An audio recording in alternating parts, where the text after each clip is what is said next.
Top quality और consistent performance के लिए सिर्फ सिल्वर पंप नाम याद रखना। નમસ્કાર, સમાચારો સાથે હું છું જયેશ। સૌપ્રથમ સમાચાર વરસાદ લઈને કરીશું। ખાસ કરીને સુરતની અંદર વરસાદી માહોલ જામ્યો છે અને અત્યારે અવિરત વરસાદને કારણે જે પરિસ્થિતિ સર્જાય છે તેમાં અત્યારે 4 ઇંચ જેટલો વરસાદ ખાબક્યો હોવાના મળી રહ્યા છે સમાચાર।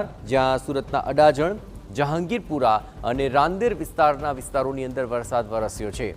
એ સિવાય કતારગામ, ખટોદરા, પીપલોદ અને વેસુ વિસ્તારની અંદર પણ વરસાદ વરસ્યો હોવાના અહેવાલ મળી રહ્યા છે।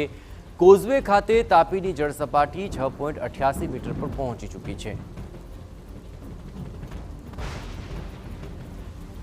તો સુરત શહેરમાં સાર્વત્રિક વરસાદના સમાચાર છે। અહીંના ઉધના લિંબાયત રેલવે ગરનાળું વરસાદી પાણીમાં ગરકાવ થઈ ગયું હોય તેવા દ્રશ્યો સામે આવી રહ્યા છે। આ ગરનાળામાં પાણી ભરાયું, જેને કારણે વાહન ચાલકોને પારાવાર મુશ્કેલીનો સામનો કરવો પડી રહ્યો છે। આ દ્રશ્યોમાં આપ જુઓ, આખું ગરનાળું જે પાણી ભરાવાને કારણે અત્યારે ત્યાંથી અવરજવર બંધ કરવાની ફરજ પડી છે।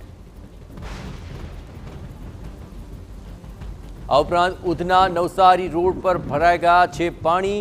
ગટરમાંથી કેમિકલયુક્ત પાણી બહાર નીકળી રહ્યું છે, જેને કારણે રસ્તા પર આ કેમિકલયુક્ત પાણી જોવા મળ્યા હતા।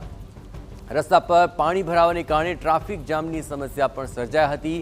આ રસ્તા પર જ્યાં જુઓ ત્યાં બસ પાણી જ પાણી છે, પાણી ઓસરી નથી રહ્યું અને તેને કારણે લોકોને મુશ્કેલીઓનો સામનો કરવો પડી રહ્યો છે। તો સુરતની આ બે તસવીરો જુઓ, એક તરફ રેલવે ગરનાળું કે જે પાણી ભરાવાને કારણે ત્યાંથી અવરજવર બંધ કરવાની ફરજ પડી, બીજી તરફ આ ઉધના વિસ્તારની અંદર જે ગરનાળું છે તે પાણીમાં ગરકાવ થયું। અન્ય વિસ્તારોની અંદર કેમિકલયુક્ત પાણી ગટરમાંથી બેક મારી રહ્યા છે અને તેને કારણે રસ્તા વચાળેથી પસાર થવું મુશ્કેલ બની રહ્યું છે। એટલું જ નહીં, આ પરિસ્થિતિની અંદર રસ્તા પર ટ્રાફિક જામ સર્જાઈ ગયો હતો।